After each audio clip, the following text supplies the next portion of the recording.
वल्लभ लाल की, ललित लाडली लाल की, श्री हरिवंश चंद्रजू महाराज की, श्री सेवकजू महाराज की, समस्त रसिक परिकर की, समस्त संत भक्तन की, श्री गुरु महाराज की, श्री वृंदावन धाम की, श्री राधा नाम की जय जय श्री राधे।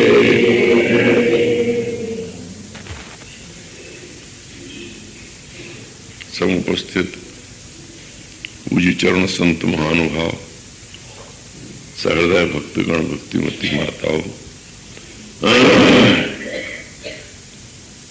यस्याः कदापि वसनांचल खेलनोत्थो धन्याति धन्य पवनेन कृतार्थमानि योगीन्द्र दुर्गम गतिर्मधुसूदनोपि तस्या नमोस्तु वृषभानुभूदिशेपि। श्रीमद् राधा रस सुधा निधि स्तोत्र ग्रंथ के प्रारंभ मंगलाचरण में वस्तु का निर्देश किया। जिनके वसनांचल के छोर से स्पर्श किए हुए पवन को अपने श्रीअंगों में स्पर्श रूप से प्राप्त करके योगीन्द्र दुर्गम गतिर मधुसूदन ने भी पवन को तो धन्य माना ही, अपने आप को कृतार्थ माना। उन श्री विश्वानुनंदिनी की दिशा को हमारा नमस्कार स्वीकार हो। यस्याः कदापि वसनांचल खेलनोत्थ, इसमें कदापि किसी काल का भी संकेत किया। कल मैंने निवेदन किया था, इससे नित्यत्व की सूचना हुई है। किसी काल में, मैंने प्रत्येक काल में लीला दो प्रकार की है। एक निमित्त की लीला है, एक नित्य की लीला है। नित्य और निमित्त में कोई भेद नहीं है। ये तो जो संप्रदायवादी लोग हैं ना, होबड़ बहुत कहावत, मैं ही बहुत बढ़िया हूं और सब घटिया है, ये इस प्रकार की जो एक हीन प्रवृत्ति है, वही इस प्रकार के तारतम्य उपस्थित करती है। विचारवान महापुरुषों ने कहा, एक ही वस्तु अनेक है अनेक सो एक, बिहारिन दास संशय मिटे या को नाम विवेक। जैसे अंधों ने हाथी को देखा, जिसने पूंछ पकड़ लिया वो कहेगा कि वो तो एक लठ की तरह है, क्योंकि वो उतना ही स्पर्श कर पाया है। दूसरे ने जिसने पीठ पकड़ लिया वो कहेगा कि ढोल की तरह है। जिसने कान पकड़ लिया वो कहेगा कि सूप की तरह है। सूंड जिसके हाथ आई वो कहेगा कि हाथी मूसल की तरह है। पैर पकड़ लिया तो खंभे की तरह है, पर हाथी खंभे की तरह भी है, मूसल की तरह भी है, सूप की तरह भी है। इतना ही नहीं है, भीतर बाहर हाथी जाने कितने प्रकार का है, कितना है। ऐसे ही इस विशाल ब्रह्म के विचार में ये जो संकीर्ण भावनाएं आ जाती हैं, वे रसास्वादन से दूर कर देती हैं, ईर्ष्या द्वेष की सृष्टि कर देती हैं। साधक को इससे सावधान रहना चाहिए। जहां श्री गुरुदेव ने अपना रस उपासना का बताया है, वहां पर निष्ठा पूर्वक डटे रहना चाहिए। किसी के प्रति हीन भावना का उदय चित्त में नहीं होने देना चाहिए, क्योंकि इससे मात्सर्य की उत्पत्ति होती है, इससे घृणा और उपेक्षा की उत्पत्ति होती है। घटती कही कबीर की, परचो दियो तत्काल, व्यास ही आए नहीं श्री राधा वल्लभ लाल। ऐसी एक पुरानी जनश्रुति चली आती है। किसी समय श्री हरि राम व्यास यमुना के प्रिया प्रीतम के ध्यान भावना में, उनकी निकुंज केल की ध्यान भावना में डूबे हुए थे। हरि राम व्यास का व्यक्तित्व वृंदावन के रसोपासकों में, इस क्षेत्र में क्या है, कैसा है, इसको तो वे ही लोग जानते हैं जिन्होंने उनके साहित्य का और उनके चरित्र का अनुशीलन, अध्ययन किया है अथवा श्रवण किया है। श्री वृंदावन के निकुंज देश की उपासना में हरित्रयी का स्थान बड़ा आदरणीय है। हरिवंश गोस्वामी, श्री हरिदास स्वामी और श्री हरिराम व्यास। हित हरिवंश गोस्वामी के हृदय से जो रस प्रकट हुआ, उनकी वाणी में जो आया, स्वामी हरिदास जी के श्रीमुख से जो प्रकट हुआ, उनके हृदय से जो निकला, उन दोनों का रस यदि कहीं एकत्र हुआ तो वो श्री हरिराम व्यास के अंतर में ठहरा। हरिराम व्यास ध्यान भावना में मग्न थे। उसी बीच किसी यमुना तट में भ्रमण करने वाले संत ने एक पद गा दिया, झीनी झीनी बिनीच दरिया, काहे के ताना काहे के भरनी, कौन तार सो बिनीच दरिया, इड़ा पिंगला ताना भरनी, सुषमन तार सो बिनीच दरिया, सुर नरमन सब काहू ओढ़ी, ओढ़ के मैली कीन चदरिया, दास कबीर जतन सो ओढ़ी, जस की तर धर दीन चदरिया। कबीरदास जी कूट पदों के वर्णन में, गान में, सामान्य भाषा में जिस पर तत्व को समझाते हैं, और कबीरदास ने प्रेम के देश में जितना जीना, विरह का वर्णन किया है, मिलन का वर्णन किया है, पूर्वानुराग का वर्णन किया है।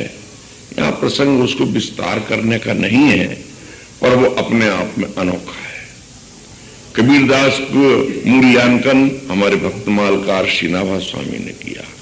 आरूढ़ दशा है जगत पर, मुख देखी नाहिन बनी, कबीर कान राखी नहीं, वर्ण आश्रम सट दर्शनी, भक्ति विमुख जो धर्म सो अधर्म कर गायो, जोग जग व्रत दान भजन बिन तुच्छ दिखायो, हिंदू तुर्क प्रमाण रमैनी, शब्दी साखी, पक्षपात नहीं बचन सभी के हित की भाखी, आरूढ़ दशा हुए जगत पर, मुख देखी नाहिन बनी।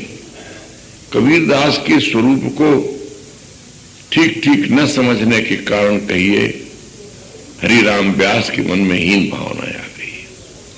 ठीक है, निर्गुणिया संत है, इस प्रकार की जो हीन और हे सी भावना आई, उनके अंतर में जो प्रिया प्रीतम का बिहार झलक रहा था, वो एकदम गायब हो गया।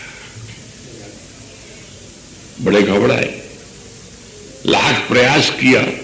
देखो, एक तो ध्यान होता है सब प्रयास, एक होता है कृपा के फलस्वरूप। जो कृपा के फलस्वरूप निर्मल हृदय में आकर के प्रकट होता है, वो साधन की अपेक्षा नहीं रखता। और ध्यान करने वाले ऐसे भी होते हैं जो आंख मूंदते हैं, दुनिया समझती है जाने क्या। एक गणेशानंद नाम के संत स्वामी अखंडानंद जी महाराज के सामने बैठते, हड़िया रखा करते थे, एक कॉपी मात्र रखते थे कि हड़िया को सिर पर रख लेते। बड़े विरागी थे, आंख मूंदते थे हर वक्त। तो एक दिन स्वामी जी ने विनोद किया, अरे बाबा, सृष्टि ही देखनी है तो आंख मूंद के क्यों देखते हो, खुली आंखों से देखो ना। यदि सृष्टि ही देखनी है तुमको तो आंख मूंद करके क्या देखते हो, खुली आंखों से देखो। यानी तुम्हारे ध्यान में सिवाय भीतर बाहर सृष्टि के और कुछ नहीं दिखता, यही तो अर्थ हुआ। जिस सृष्टि को तुम खुली दृष्टि से देखते हो, उसी को तुम बंद आंखों से देखते हो। ये कोई ध्यान में ध्यान हुआ? लोग प्रश्न करते हैं, महाराज हम जप करते हैं, ध्यान नहीं होता है। ध्यान कैसे हो गए? यहां ध्यान कैसे हो गए ये बताना लक्ष्य नहीं है। जिनकी कृपा से ध्यान व्यास के हृदय में हो रहा था, संत की घटती कही उनके प्रति हे हीन भावना आई और वो ध्यान अंतर से उड़ गया। लाख प्रयास करने पर भी जब ध्यान सिद्ध नहीं हुआ, प्रिया प्रीतम सहचरी वर्ग वृंदावन का नित्य नित्य नवनवायमान रूप लावण्यमय धाम जब ओझल हो गया हृदय के नेत्रों से, तो घबराए हुए आकर श्री हरिवंशी महाराज के चरणों में गिर पड़े। आज बड़ा अनर्थ हो गया। छूटते ही हरिवंशी महाराज ने कहा, तुम्हारे मन में किसी संत के प्रति हीन भावना आ गई होगी। संतापराध बन गया, क्रियात्मक नहीं बना, वचनात्मक नहीं बना, परंतु भावनात्मक अपराध बन गया। और स्पष्ट ही था। उन्होंने कहा, हाँ प्रभु, एक किसी संत ने कबीरदास का पद गाया और उस पद को सुनकर के मेरे मन में ये आ गया कि ये तो निर्गुणिया है। अरे भाई, संत निर्गुणिया है कि सगुणिया है? संत अनुरागी है कि विरागी है? उसके स्वरूप को तो जब तक तुम अंतर्यामी नहीं हो तब तक नहीं जान सकते। संत के स्वरूप और उसकी महिमा को तो अंतर्यामी ही जानता है। कबीर सामान्य नहीं है, जिनकी सेवा में ठाकुर खड़ा हुआ है। कबीरदास के चरित्र में आया है ना कि एक दिन बाजार में बैठे, कपड़े का थान कई दिनों में बन के तैयार हुआ था, जाड़े के दिन थे, बेच करके उसमें जो कुछ भी लाभ होता उससे परिवार चलाते, पूंजी से फिर नया बनाते।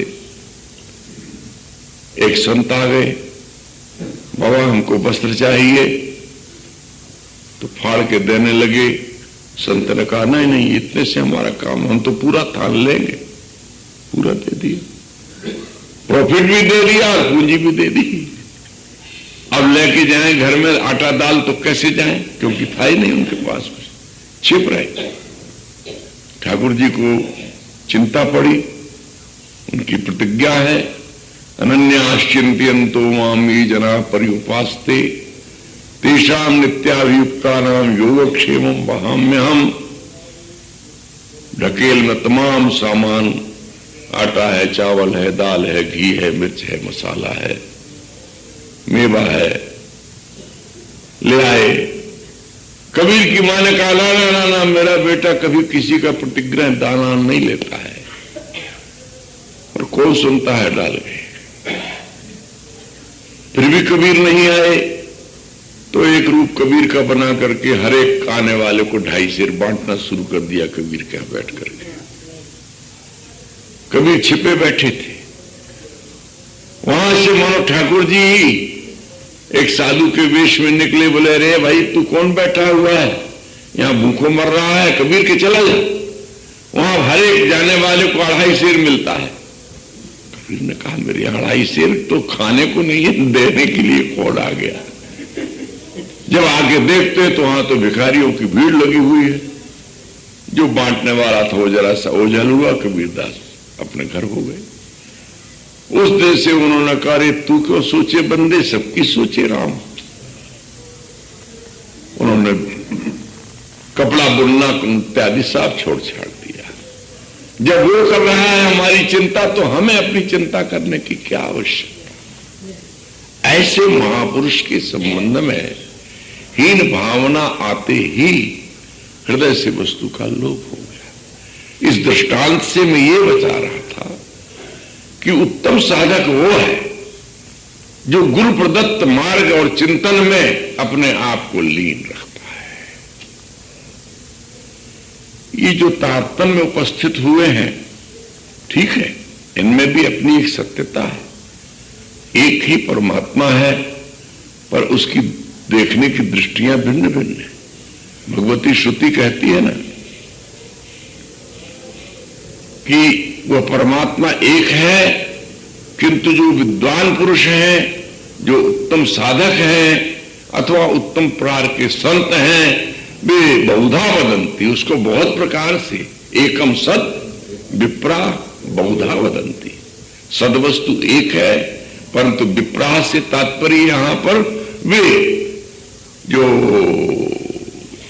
परिनिष्ठित तत्वनिष्ठा में स्थित पुरुष हैं, वे लोग उसे बहुत प्रकार से वर्णन करते हैं। उसे सगुण रूप से वर्णन करते हैं, उसे निर्गुण रूप से वर्णन करते हैं। भक्ति के क्षेत्र में देखो ना कितने प्रकार है। अगले श्लोक में बात आ जाएगी, जहां कहा ब्रह्मेश्वरादि सुदुरूह पदारविंद श्रीमत् पराग परमाद्भुत वैभवाया सर्वार्थ सार रसवर्षि कृपार्ध दृष्टि तस्या नमोस्तु वृषभानुभुवो दिशेपि। सर्वार्थ सार रसवर्षि कृपार्ध दृष्टि, कैसी है हमारी ये वृषभानुनंदिनी, जिनकी दिशा का निर्देश कर रहे हैं। वस्तु निर्देशात्मक मंगलाचरण प्रथम श्लोक में वृषभानुभूव दिशेपी, इतना तो निश्चित है कि वे वृषभानु भवन में प्रकट हुई हैं, और वही दिशा वृषभानुनंदिनी के चरणों के उपासकों के लिए दिशा है। अब उनकी महिमा का दूसरे श्लोक में जब वर्णन किया तो बताया सर्वार्थ सार रस वर्ष कृपार दृष्ट, उनकी दृष्टि कृपा से सदा आर्द्र रहती है। ऐसा कृपा का स्वरूप स्वामिनी को अनुग्रह मूर्ति माना गया है, प्रियतम को निग्रह स्वरूप माना गया है, क्योंकि उनमें भगवत्ता है, उनमें ऐश्वर्य है। वे निग्रह करते हैं, रावणादि का कंसादि का निग्रह करते हैं, उनको दंड देते हैं, उनके पापों का प्रक्षालन करते हैं इस शैली से। और स्वामिनी अनुग्रह मूर्ति है। वाल्मीकि में प्रसंग आया है, सीता चरण चोंच हति भागा। तुलसीदास जी ने तो बड़ी सावधानी से प्रसंग को निकाल दिया। इंद्र का पुत्र जयंत आया, एक दिन फटिक शिला बैठे परमादर, निजकर भूषण राम बनाए, सादर सीता पहराए।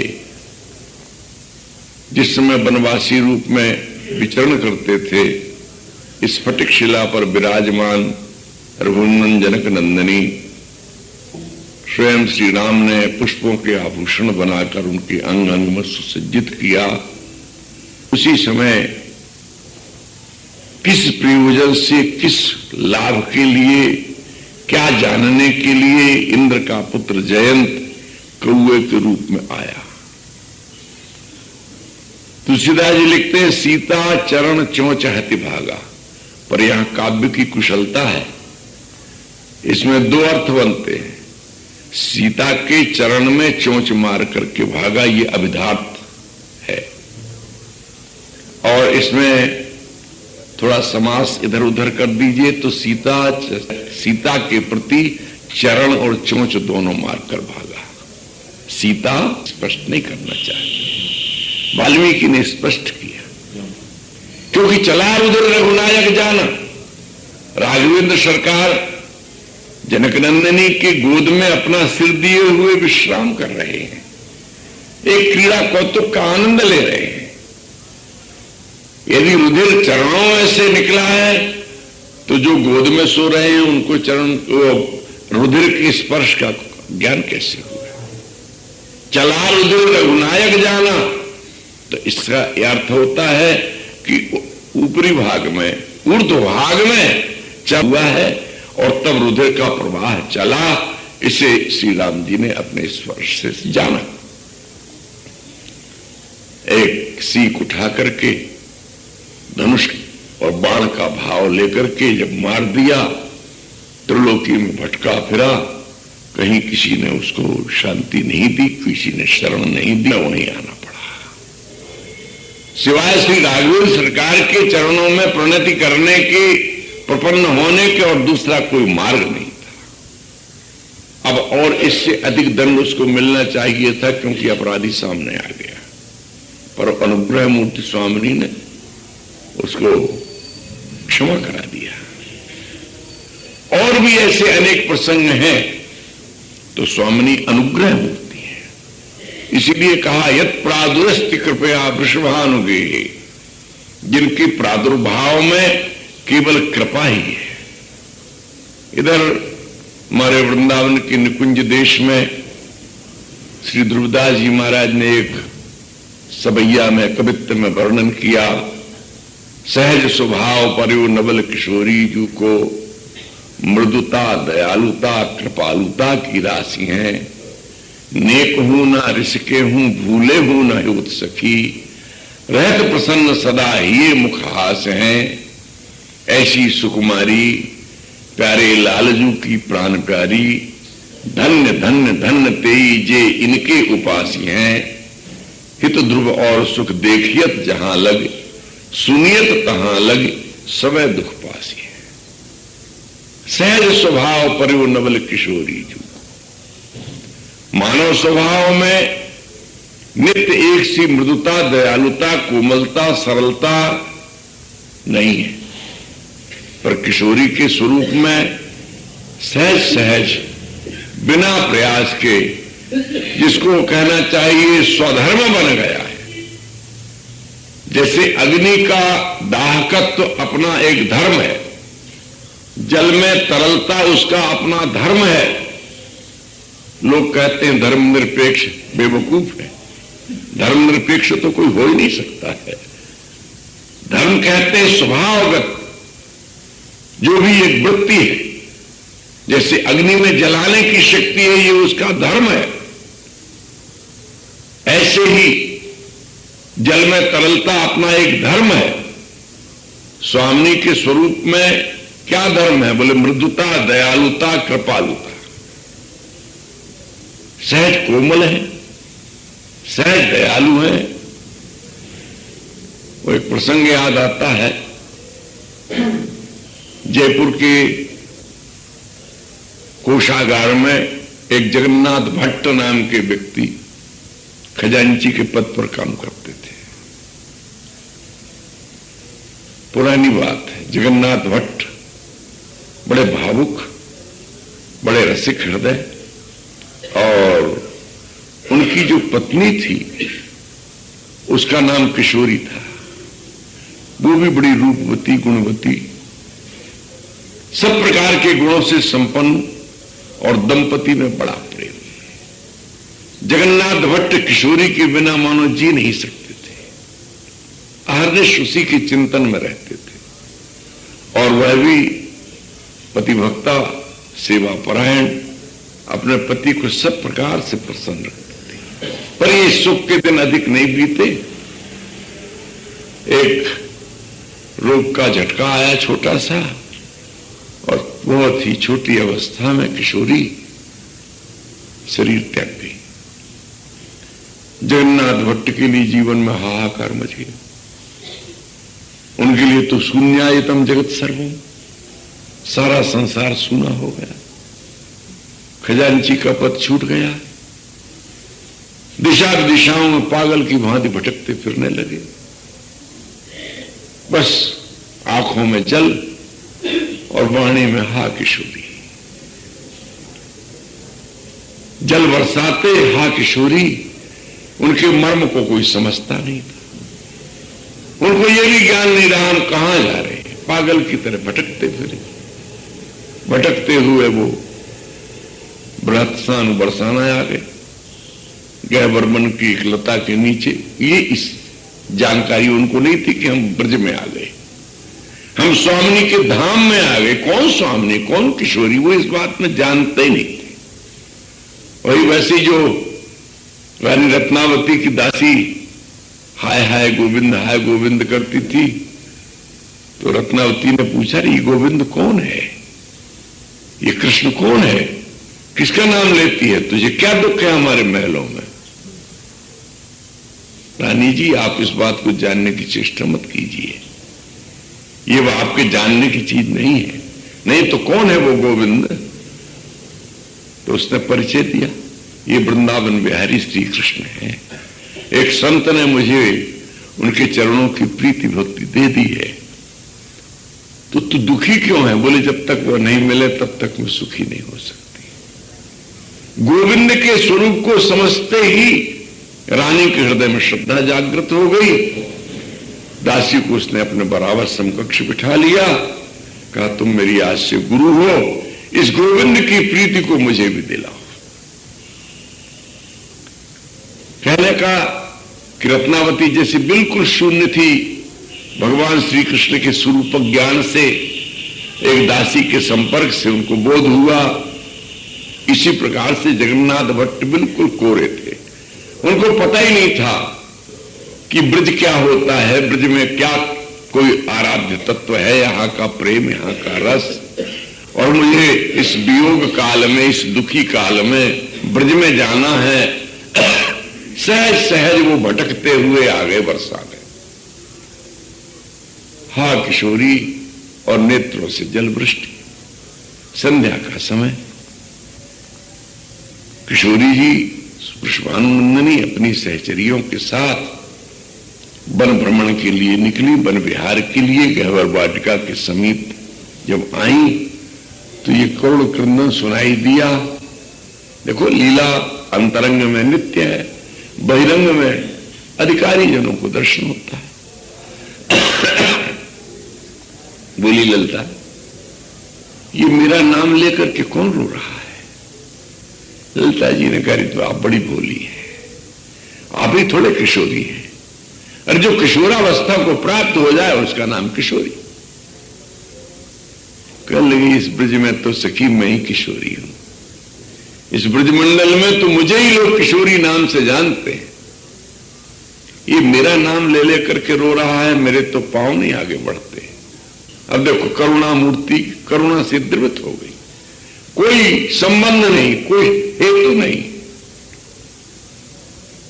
जब हट पड़ गई, सखी मुझे उस किशोरी किशोरी कहकर के रोने वाले के समीप ले चल। ललिता जी ले गई, सब सखियां गई। अब वो नेत्र बंद किए पड़ा हुआ एक लता के नीचे, हा किशोरी। स्वामी जी ने कहा, अरे भाई, एक किशोरी किशोरी कह के गाने वाले रोने वाले, एक किशोरी तो मैं हूं, तू किस किशोरी के लिए रो रहा है? ये अमृतमयी वाणी जो उसके कानों में पड़ी, जीवन आ गया। नेत्र खोल करके देखा तो वो दिव्य रूप, कैशोराद्भुत माधुरी भरधुरीणांगच्छ विम्रादिकाम प्रेमोल्लास भरादिकाम निर्वधि ध्यायन्ति ये तद्धिया। ये रसिकों की ध्येय मूर्ति, कैशोरावस्था की अद्भुत माधुरी एकदम चरणों में निपतित हो गया, भूल गया उस किशोरी को। इस किशोरी का दर्शन किया। अंततः बंशीअली जी महाराज के वो कृपा पात्र शिष्य बने। जीवन संपूर्ण उन्होंने बरसाने की गहवर मन में ही व्यतीत किया। बड़ा विपुल साहित्य है। किशोरी अली उनका नाम हुआ, अली नाम सहचरी, किशोरी की सहचरी। बड़े चुटीले, बड़े रसमय उनके पद हैं और बिहार परक भी उन्होंने बड़ी सुंदर भावनाएं प्रस्तुत की हैं। मैं तो केवल किशोरी की करुणा की बात बता रहा था, मृदुता की, दयालुता की, कृपालुता की राशि है। रोष तो मानो है ही नहीं। नेक हूं ना और रिश्के हूं, भूले मुंह ना होत। कभी भूल करके भी रोष जिनके नहीं होता है। सहज स्वभाव पर्यो नवल किशोरी जू को मृदुता, दयालुता, कृपालुता की राशि है। नेक हूं ना रिश्के हूं, भूले हूं न होत सखी, रहत प्रसन्न सदा ये मुख हास्य है। जिनके हृदय में हास्य का आनंद कल्लोल करता रहता है, हास्य स्मित, ये मुस्कान कब हमारे मुख पर प्रकट होती है? जब भीतर प्रसन्नता हो। भीतर की प्रसन्नता ही अधरों पर खेल जाती है। आजकल एक चिपकी हुई हंसी भी हंसते हैं लोग जो नाटककार होते हैं। हंसी को जैसे चेहरे पर चिपकाए हों, भीतर प्रसन्नता नहीं होती, परंतु ओठों को, कपोलों को ऐसे ढंग से प्रस्तुत करते हैं, प्रकट करते हैं जैसे हंस रहे हैं। प्राय आप टीवी में देखते होंगे, नाटकों में भी देखते हैं, कुछ लोग शिष्टाचार में भी कर देते हैं। वस्तुतः मुस्कान, हास्य तो अंतर की प्रसन्नता का द्योतक है। तो किशोरी नित्य प्रसन्न है, नित्य करुणा से युक्त हैं, रहत प्रसन्न सदा, ये और मुख हास्य है। कोटि जन्मों के